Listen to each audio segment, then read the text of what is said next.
So today I want to review the Spike Jones movie Her, and I feel really bad because I've wanted to watch this movie for a couple of years, and Her is takes place in the future, a future Los Angeles, and what happens in the movie is that Joaquin Phoenix's character is going through a divorce, and he finds like this artificial intelligence that he talks to, and they will form a relationship, and you see how this relationship blossoms through the movie. So there's a lot of things that I do have to kind of say about this film that, it's definitely very thematic about how artificial intelligence is replacing real relationships. That relationships have definitely have changed.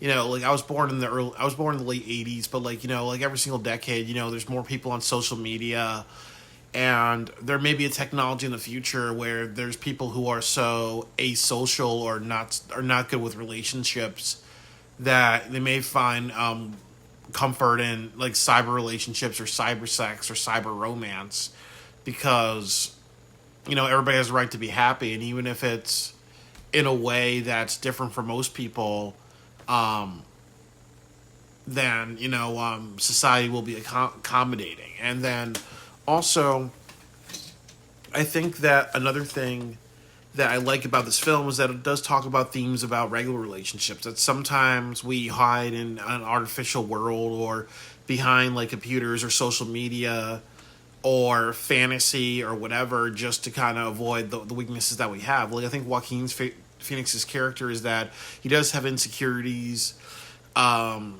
He has the past of being very controlling to his wife, and also just when things just don't feel right for him, he's definitely very defensive but also very abusive when he's defensive. So if you have an artificial intelligence or artificial relationship with somebody, it may make it harder for you to kind of step back and say, what, well, the reason why I can't have regular relations with people is because I have these types of antisocial behavior that I have to work on. It kind of gives you a get out of jail free card. And sometimes when you have those things, it's just like a person who is there's like just like a person who is who may have some psychological sexual immaturities if they keep seeing a prostitute or whatever. It's not going to help them become a better relationship person. It's just going to keep them plateauing and keep them avoiding the real thing that they want, which is a real relationship with somebody. I also kind of think that, this film was very sad for me to watch. That I think that, it made me think a lot about like, the fact that, I've been not in a relationship for a long time. I've been isolated. And also just like how, like past relationships, like I've definitely kind of been a selfish person, or I wish I could have, helped people and not have made mistakes that have hurt people and stuff like that. So, there's a lot of those themes within this. And I think that, you know, um, as a piece, there's so many talking points. And it's really just, a beautiful movie. The cinematography is very amazing in this. I also like the editing. I do feel the film drags out a little bit too long. A lot of movies kind of do that, where it should be kind of short, or you kind of just know where it's going, but you have to kind of cut it short because it just feels because it's a little predictable, or you feel like things are just drawn out a little too much, and but I do think it's a movie that kind of teaches that message. Everybody has a right to be happy. I think as technology changed and sexual norms have kind of changed, sometimes society is ready for it and is not ready for it. But I think that when we change our sexuality or invest into something, we just know who our friends are. Our friends accept us for who we are, and then the people who don't accept us don't accept us. You look at nowadays where there's so many different genders.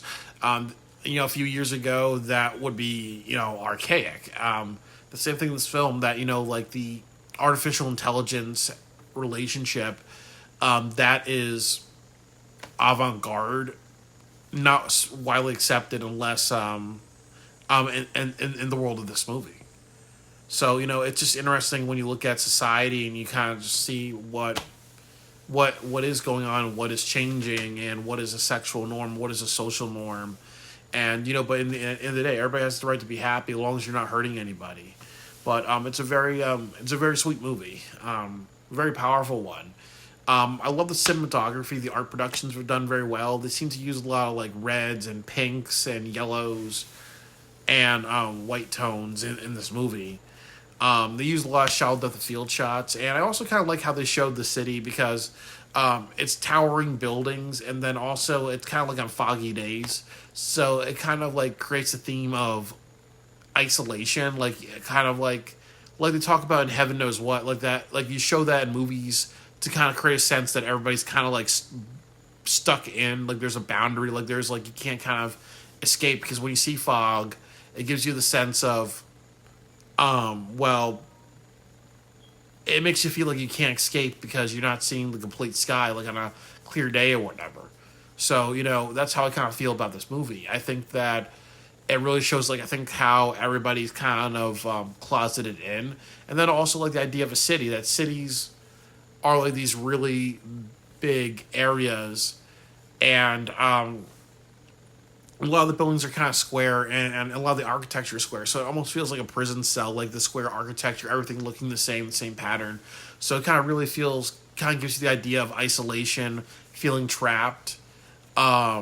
That as things go on, a lot of people are sad and feel trapped. And I also think that the other thing that you kind of see is that there's not a lot of technological advancements. Like, it's not like a Blade Runner or a Jetsons or a Fifth Element type of city. It's just technology as far as social relationships are advancing. So it's kind of like a metaphor of just saying that maybe the coping mechanisms like drugs or social media or apps that kind of get you what you want instantly, that's going to be the thing that evolves in the future versus actual other technological progressions. Because, every single time you make something like that, he just downloads this thing off the internet. And I think he may have bought it, but it's not subscription. But there could be something like this in the future, but with a subscription. So that way you keep paying them and whatever, you keep paying for your drug. So I do think that's also an interesting metaphor for this. But, I think that I am deeply disappointed in myself for not watching this film years and years ago because I've wanted to watch this for years and years. I'm happy I've done that, and this is a very beautiful film. I think it would have been more beautiful and more transcendent to me if I saw this years ago. But definitely Her 2013 is a must-recommend film. One of the greatest films ever made, one of the greatest films of the 20th century, and definitely one of the greatest sci-fi films of the 20th century, easily.